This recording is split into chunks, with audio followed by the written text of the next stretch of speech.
if one is not having flow states, one might be more of like a cog where he's just sort of good at doing things. Like he's not like fully into his work. Like he's not creating, he's not like moving the needle like a zombie, I would imagine. Yeah.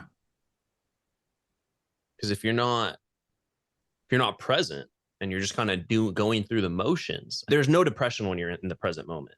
There's no anxiety in the present moment. Like when you're fully into something and you're like in the moment, you're like free of all of that suffering. That is why some people can get addicted to, in this case, Brazilian Jiu-Jitsu. It's very addicting.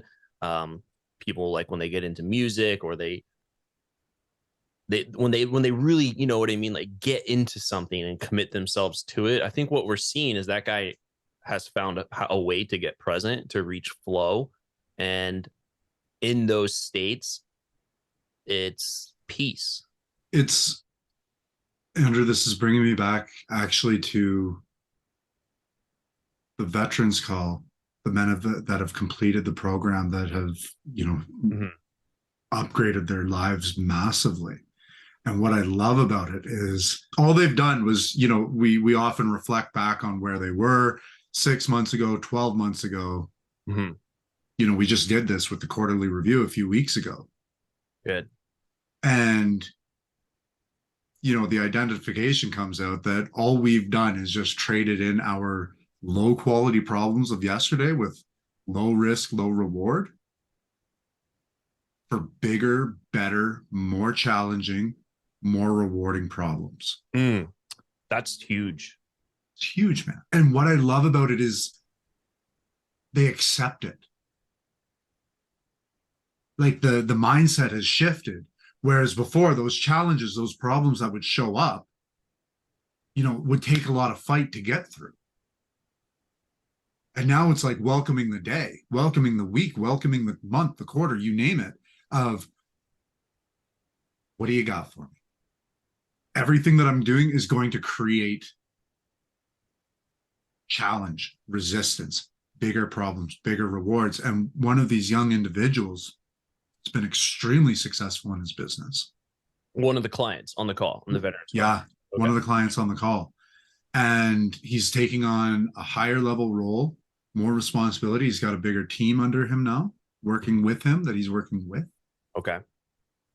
And he's finding that his schedule is just crammed all day long. And I'm sure everyone on here can relate to that.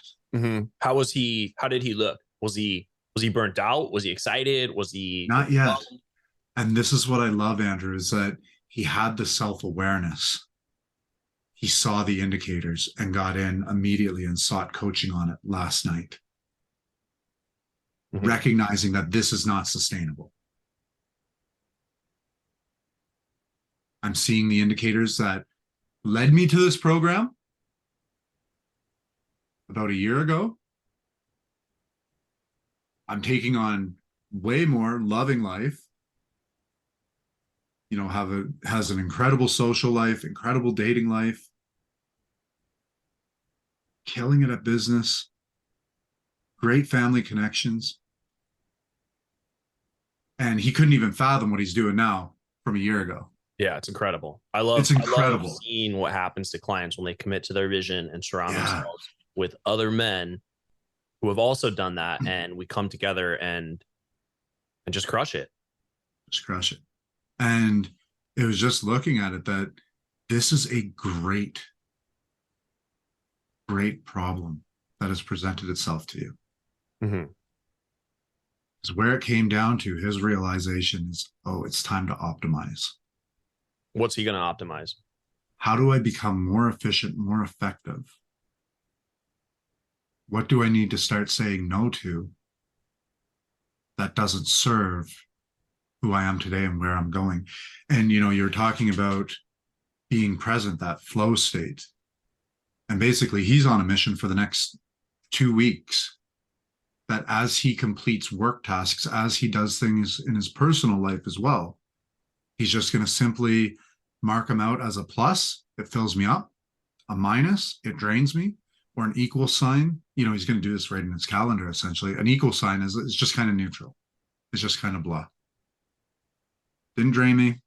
And regardless whether it's something that only he can do or something that he can outsource, just gaining the awareness right now. And it'll be looking at where are the opportunities to maximize those things that fill you up.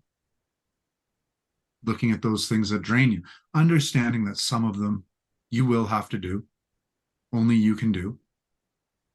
However, is there a way to make them more exciting, a way to make them fulfilling, rewarding, to have some more fun with it? Are there tasks that can be outsourced that you can rely on your team? So just a very simplistic way to gain that awareness in your own individual life. Like doing these podcasts, the coaching calls, Brazilian Jiu-Jitsu, engaging with clients, for me, like in my own personal life, fill me up. Mm-hmm. That's when you're on point, is when the things, the actions, the task of the day fuel you rather than drain you. And even with people, like if you go out with people or you hang out with a friend or whoever or a partner, and do you feel drained or do you feel fueled? That is an indicator of going down the right path.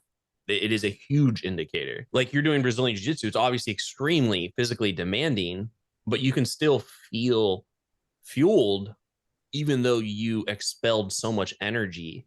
Absolutely. And even when you're leading a coaching call, right, could be a dozen guys on there. There could be 15 guys on there. You're going through, you're helping, you're coaching, you're adding value. It's a lot on your mind to tackle a lot of these different and unique challenges. But after every coaching call, I feel like I'm on a drug. Like I feel jacked. And what I think that is the dopamine, it's like spiking, and it's almost a source of pleasure, as much as it still is. And it is demanding and it is challenging, but you can still derive pleasure out of a busy schedule if aligned. I think that is a key part there. If you accomplish everything on your calendar, does that make you happy, or was that just like you had to do that? Yeah. I'm recording the audiobook right now, and I'm doing it with, so I'm a little bit tired, but also very, like, I just like gave my heart, like earlier, like recording, like I was like giving my heart into this microphone right here, because I want the reader to really feel what I felt during that experience of a breakup, which is what the book is about, helping guys recover from a breakup and become stronger. That's a traumatic experience for most guys. I'm really putting my full attention into that. I feel really good. I have a meeting with one of our enrollment coaches who is a black belt in Brazilian Jiu-Jitsu, by the way. Really? Yeah, Nate is a black belt. He got his black belt, I think, last year. I'll call him and he'll be on the mat. Like, like what means? And like he's on the mat, like he's like, oh well, hold on, I got a spar. Like it's pretty funny. For the audience is, what is on your calendar? Is it fueling you or draining you? And if not, then are you aligned or not? And I think the goal is to try and get as much of your day aligned with your values and vision, so that you really feel good about accomplishing all this stuff. Because I look at it and I'm like, I get to do this. Like this is cool, right? Like this is cool. Like this is what I worked so hard for. And really tapping back into that gratitude of like, what I'm doing today was once on my vision. Like this was a vision board, or this was like written down as my goals, many months or years ago. And now I'm actually living it. Like now I'm actually here. This is it. And so tapping back into that and being like, look, like this is it. Like, let's show up and crush this day, and let's get fueled by the day's actions, even the problems. Like I woke up and I got messages from some of the team, like some of the problems come through, but that's what makes it worthwhile. If I just woke up and there was no problems, I'd probably fall into depression or something. Like I'm just thinking, no, you wouldn't. You go out and create a problem to solve. Yeah, that's right. I would create something, but there was a time when like when I was building knowledge for men, like I worked so hard to build an enrollment team. I worked so hard to build this thing, that this Yeah. platform for guys, this course, this program, the exercise. Like I was working, that was what I did during the vid era. I'll just say that for me, like I was just able to build Sure. this coaching program, and I was working 12 hours, 14 hours a day, and there was nowhere to go. I just had my computer and the internet, and that was honestly all I needed to like build that program. I was like synthesizing all this knowledge and experience from coaching and working and leading retreats for the last like decade into that program. And then when guys like you came on board to help with coaching, because the coaching was growing, I haven't even really shared this, but like I thought I was gonna be so happy. But what happened was I had nothing to do. People were joining the program. Coaching was taken care of. We were leading calls once, twice a week. We opened up 3 times a week. Now we have 4 times a week. Coaches kept wanting to support what was happening here, and I was happy to embrace it. And then I find myself in a place where literally I had nothing on the calendar. I thought that was the goal, was to reach this place where nothing is on the calendar. And I wasn't podcasting, and I was kind of a ghost online. I wasn't doing anything because I didn't need to. I was like, why? Why would I add more to the plate? And I was just surfing every day, going out with the girlfriend and just surfing and just managing the team, but it really wasn't that demanding. But honestly, it led to a depression. It led to where if you don't have purpose, and I was starting to, it's not that I never like lost sight of knowledge for men, but I felt like I wasn't needed by my own thing that I created. And I felt like almost excluded from, I'm like kind of creeping in on coaching calls, like, cause I'm bored. And I felt like the vices were creeping in because I felt like I didn't have a purpose for the day outside of like enjoying my life. It was not fulfilling. Once I got back in that flow, that's one of the reasons why we're doing this podcast. Like that's one of the reasons why I wrote a book and I started launching new projects. We're launching a mastermind. Like we've built the team, but having nothing on the calendar, to me, a problem-free life was depression. It led me to creep down back into vices with excessive time and lack of purpose. A lot of what I teach. But like I became a victim of my own success. I hustled, I worked hard, I created, and I was not needed. And like even me doing this right now, like this is just out of pure wanting to give back and help because I need to put something on my calendar. You can only catch so many waves. You can only go out and party with the girls for so long. Like creating and building and getting into flow states is where I believe fulfillment and peace and like happiness is found. And so we talk about problems. Like I think we want, like we should want that. We it's like food. It's like, oh, like let me get that, let me eat that, like let me gobble that up. Like I think it's necessary. That's powerful, Andrew. And I didn't even I know a lot of our true catch-up time is on these podcasts. And that's a story I haven't shared that too much, but it got pretty dark. It's just so fascinating to be one of the members of the team, this incredibly high functioning team that I can completely relate to you. And I'm sure that so many in the audience, so many of the entrepreneurs, so many of the people, the men in leadership positions can relate to, is that you work so hard and you focus so much, you invest so much into your team. That son of a bitch, like they're empowered, they can problem solve, they know like how to handle this. I've got full and utter trust. Exactly. And sometimes they do it better than you would. You're like, oh, that's a good idea. I know. Like, I've been there. You're like, and I'm like, wow. you're talking. I'm like, I get it. I get it. I've been there on a wildfire base, feeling redundant. and that lack of purpose. And it was difficult for me as well, because that's what I help guys with.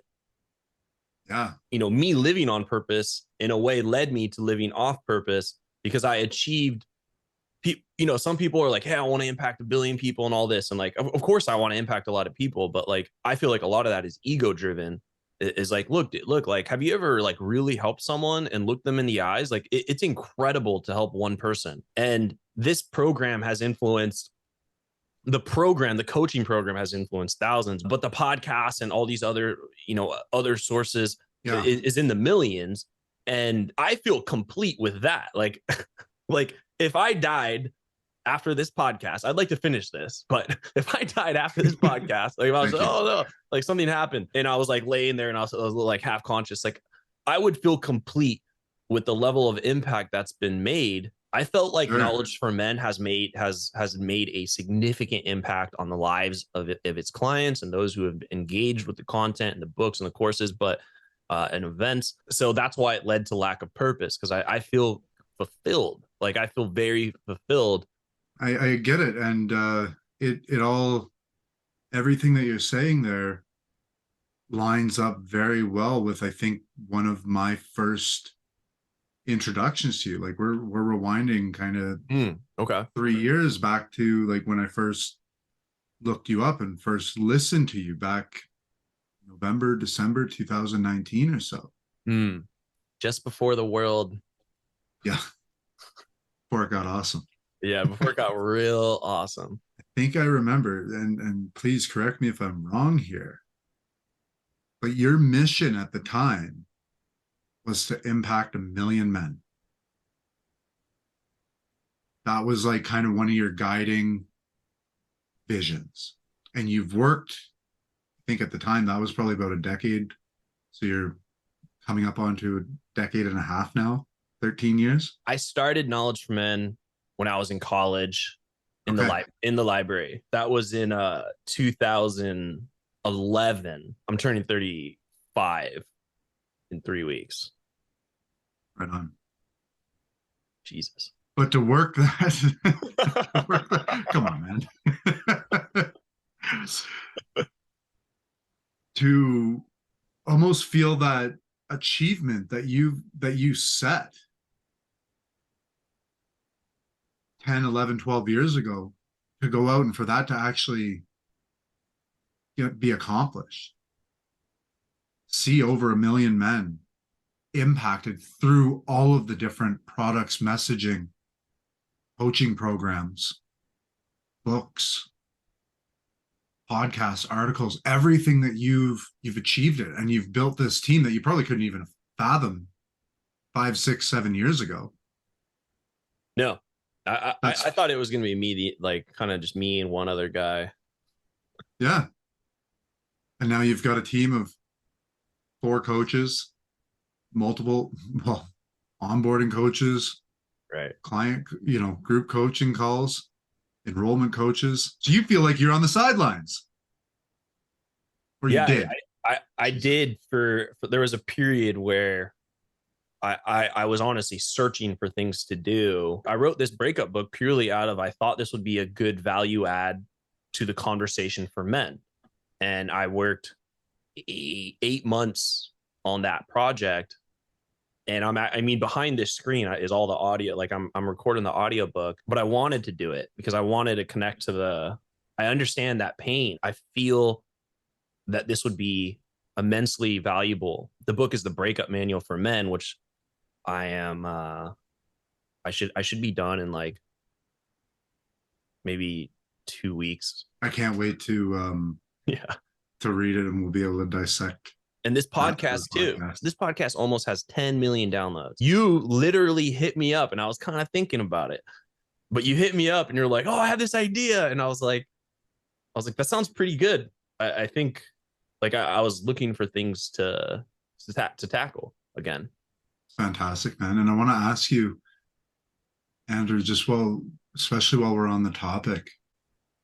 So I want to bring this back to the audience and to the clients as well. Right. But for you, going through that journey of having built and created, seen everything that you had envisioned and set out to do, that come to fruition, find yourself moving from the court to the bench, to the sidelines. Right. What was that moment for you? That recognition, that realization. When was it? What was it that you identified that, hey, I got to get back out there. I want to be a player in this game. I really believe in the value of having a social life of good people in your life, of strong men in your life, like building your allies. And I was leaning into that more and more, and I went a little too far. I went too far into the social scene, and it led to vices. And it was because I don't have to wake up at a certain time. I can be out as late as I want. I used to like have my calendar all like just every line item on Monday, Tuesday, Wednesday, Friday, Saturday, Sunday, even. And it would be blank. And I was like, oh, like this is so cool. But it wasn't. It really wasn't. Like a lack of structure, lack of routine, a lot of what I would teach, I stopped doing. And excessive vices of like, I remember a week where I had gone out probably like 5 nights in a row.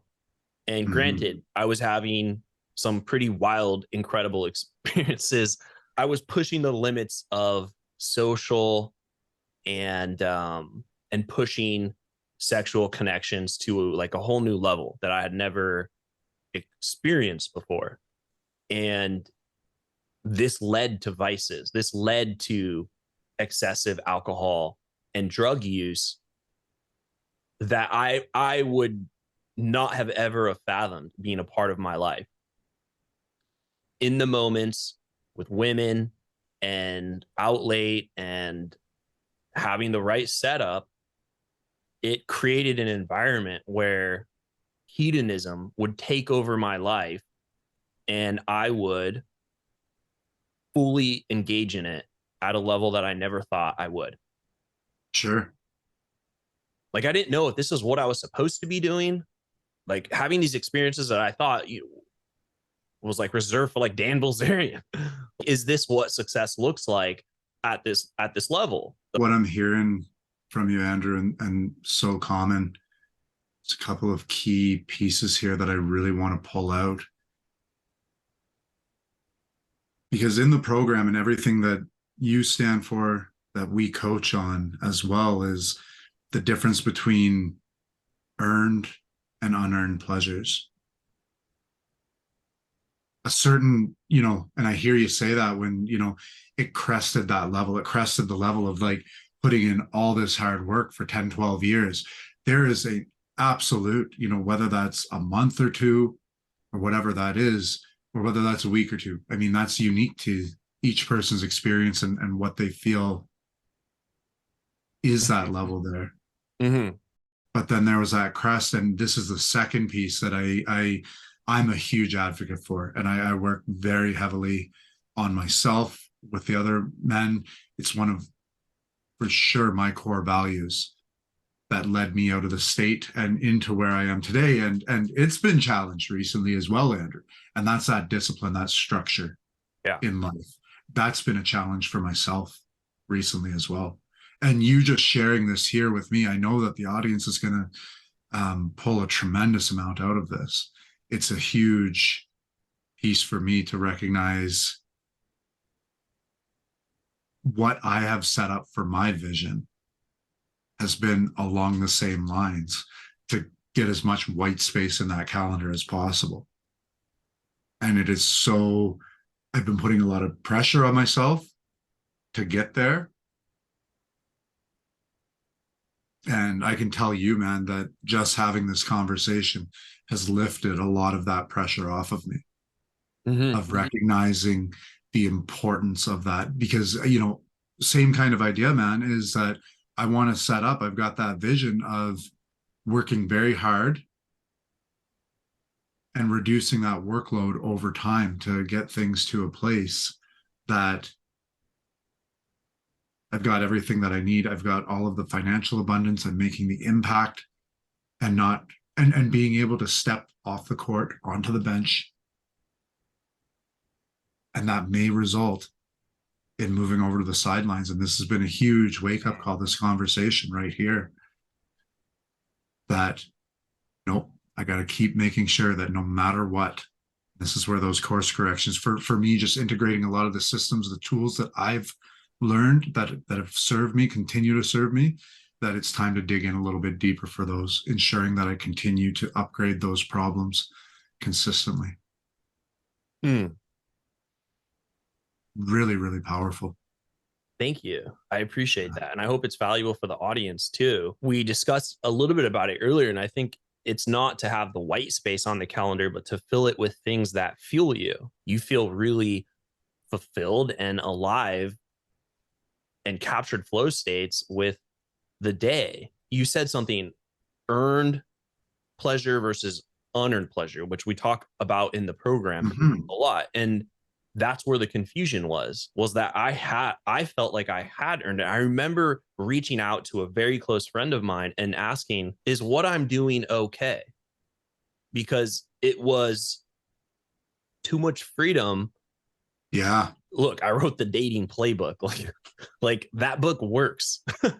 Like I took that and I took my views of building social life and took that to a whole new level that I'd never seen before, and was experiencing a level of pleasure that I thought was reserved for like rock stars and stuff like that. But it was not a life worth living every day like that. Something had to change here. And so, like, really looking forward to what is on your calendar and really engaging with that, because I've seen or experienced zero or empty space on the calendar for quite some time. Too much pleasure and hedonism is not a life that is going to be fulfilling. And then you become someone who's just a pleasure seeker, and you pursue more and more and more. And then it just gets dangerous after a point. And so I think unchecked pleasure gone on for too long can be, it's like a whole new level of vices and distractions, because I felt like I earned it. I felt like and my friend, I don't know if I should share what he said. He said, you earned it. Yeah. And so, You've got your self-justification going on, right, that you worked really hard for this. And then that was fueled by an external source as well at the same time. by close people who knew me well, Sure. who had Yep. seen me like really, really, really struggle, like really struggle to build this and to put everything I had into it, and then to see it get to a place where it was working. It was working, and it was making an impact, and it was successful. And I would reach out like periodically, should I keep doing this? Like, is this what I should be doing? Mm-hmm. And the responses were all a resounding like, you've earned it, or some variation of that. And so it was like a whole new level of vices that I hadn't yet taken control of. I hadn't yet experienced that before. It wasn't that I was hiding from accomplishment. Like, I accomplished, I did it. And then it opened up a new level, a new layer of like how to manage vices at that place. Yeah. It's really fascinating, Andrew, because one of the pieces that's really resonating to me, you know, we talked about this men's retreat that I went to. And I've seen this. I haven't, I mean, however you want to define success, I haven't reached that level that you're at in terms of, if you want to just break it down into the kind of key metrics, or the time put in, the sacrifice, the work. But just reflecting on myself, on my like just simply my story of looking at where I am today versus 3 years ago, 5 years ago, 10 years ago, and anybody that's on a path of growth and development, gaining more responsibility. And even if you've been shying away from the growth and development, you have to be growing in some area of your life. Have to be. And it's the recognition that the more powerful we get, not saying that this is power over people, not saying this is job titles, but just that inner power, our ability to go out and make impact, make change, move in alignment with our values.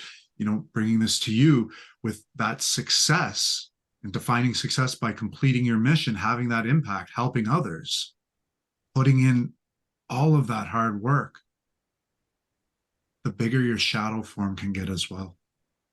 The bigger the shadow version of that darker side of the ego can be. I've recognized this, that was a huge wake up for me in that men's retreat, of seeing that in myself as well. That I have more power, more potential to do good than I ever have right here, right now, in this present moment. And tomorrow that will grow a little bit bigger. It also comes with a tremendous responsibility, because the shadow that I can cast, that I do cast, that I choose to move in the direction, in the alignment of what I want to build and create, the power to do harm gets larger there as well. As you said, that shadow can become even stronger than the good inside, and it can take someone far. I had an early mentor who really believed in me. He was like the it guy in this community here. And I remember I was in like this entrepreneur group, and I shared what my vision was. He thought it was amazing. He was like all into it, and he believed in me. He said he wanted to be an investor, and I didn't even know what that meant. I was like, what? Like, what are you investing in? What are you investing in? Like, this is just my blog from college. But I had this vision of like, I saw a problem of like where men were going, and I wanted to add value to this community. Yeah. And he believed in it. He introduced me to so much good things, and he himself had a great vision too with real estate. Like, he was trying to build skyscrapers in New York City. Like, I couldn't even believe what was happening. Like, he flew me out to New York City. He was showing me what he was building, and I was like so impressed, and I couldn't believe this guy was helping me. And then it hurt me so much to realize that he was a crook. He was stealing and lying to investors and accepting money for deals that didn't exist. Now, I don't have all the facts and figures, but that's essentially what has happened. And today he's in jail. Wow. And there was a lot of shock in the community, because everyone wanted to be like this guy. And we didn't know what kind of a cover up what kind of a lie he was really living. Yeah. And he was like a wanted man. They hunted him down, and they got him and put him in jail. And he's there now. And I think back to those moments, and I'm like, it hurts. It hurts. My first like real mentor, this guy really believed in me. He had a huge shadow, as what you were saying, and he was willing to do whatever it took to succeed, but he was hurting people. He was lying to people, and like so many people got like lost a lot of money with this guy, and he knowingly was doing it. Wow. Andrew, I'm going to ask you, looking back on your journey, building knowledge for men, and this most recent journey of just recognizing it was a bit of a shadow form of yourself, and now stepping back into the ring, bigger, more powerful than yesterday. Because I think that any man on any part of your journey there, any man can relate to a piece of that. Whether you're currently out hustling, grinding, creating as an entrepreneur, whether you're climbing that corporate ladder, leading teams, whether you're somebody that's been a victim to your own success. So, Andrew, I want to ask you, what piece, if you could sum that up into one lesson or one discipline or one key piece that you feel, what would be that long-standing lesson from the past 12, 13 years at the very start of the creation of Knowledge for Men in the library at college to the today? There's so much, man. Yeah, I know there's a lot of lessons, but I would do that same question to hundreds of people, and they would be like, dude, But Yeah, yeah. honestly, like what comes to mind is what the shirt we're wearing. Let's stay grounded. And Sure. that has been the answer to always realigning me back to what is going to make me happy and successful Yeah, in all aspects of life, which is the whole point of Project Grounded Man, which is the coaching program. I love that. Is and that's why I put stay grounded at the end of every lesson, at the end of everything. Like I'm like, stay grounded, stay grounded. It's my signature. Staying grounded to your own values and your vision that will lead you to your promised land. Yes. That is exactly what I did to realign myself back to the Beautiful. mission and to want to take this to the next level is staying grounded I love it. 100% and getting Beautiful. back to like who I am and what makes me come alive. Writing has always been a thing for me. When I first started in Ultraman, I really just wanted to write books about like about the things I'm doing, and like Yeah. that's it. Just write books and just like travel the world.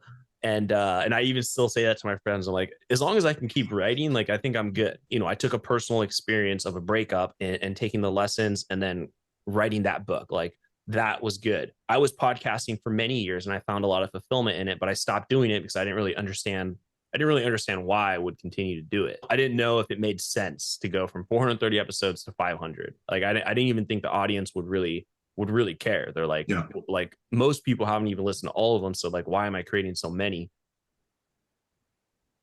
But staying grounded will always redirect to or I love it, man. realign. It's like you go to a chiropractor, you know, you're out of alignment, you feel some pain. Chiropractor realigns your spine, might hurt a little bit, might be some soreness, but ultimately you feel a lot better because you're aligned and you're out of pain. And so I think the more out of alignment I get, I think just the further away I get from the life that I want. I think it's a pretty simple thing, but it's actually very difficult to do on a long timeline. The stay grounded, two simple words. Too simple. Two simple words. And there's such tremendous weight behind it because it stands for so much more. It's a summation of many different aspects of life. And I would encourage the audience to either hijack, use Andrew's stay grounded, or create your own, something that you're going to see. Get that posted up. Like, Andrew, this resonates deeply with me, the stay grounded. I'm part of this movement. I love the opportunities that have been presented to me. I'm somebody that has to come up with my own words, though, too, right? Because it'll have more meaning, more depth to myself. And mine is stay strong, stay disciplined. That I need to look at and what that means for me as an individual, for the challenges that I've overcome. Just like you're sharing here, the stay grounded resonates with me deeply as well, with the challenges that I've overcome. Mm-hmm. So for Yeah. the audience, Yeah. come up with something for yourself. Use the stay grounded in the interim, but build your own, something that resonates deeply with you, that you've defined, that in the good times, in the bad times, in the challenging times, in the times of great sorrow, in the times of great joy, is always there for you as that reminder to keep the push, keep in alignment, keep that moral compass true. Everyone will create something here listening. I think this is a moving episode. I had no idea. I love this, man. Like, We didn't even really talk about what we originally planned, but we kind of did, but not really. But staying grounded, that's the whole thing. Like it's easy to understand. Yeah. I'm gonna live in alignment with my values and vision. That's easy to understand, but the actual doing of that on a consistent basis is very difficult. Actually, it's easy to do for maybe a couple of weeks, stay in alignment for a couple of months, but to actually make that a way of life is what our coaching program is. Yeah. to turn this into a way of life for you. That's what we're doing with our clients. That's why I created it. That to me was it. And I figured if guys lean into that more and more, they would see more success in their own life, of their own choosing, of their own path. and they would ultimately be stronger, more grounded men. They would be so much more fulfilled and happy with who they are. Like, you don't even have to think about confidence. Just think about, like, am I living in alignment or not? Just That's leaning it. towards that. Like, I don't focus on confidence. I focus on the actions and the skills that allow me to feel confident, like the habits, the routines Yeah. of living in alignment. That is confidence. I'm only confident at the things that I have habits and routines around. I'm not confident around anything that, like, I just like read about, or that I heard about. Like, I have to actually implement and execute.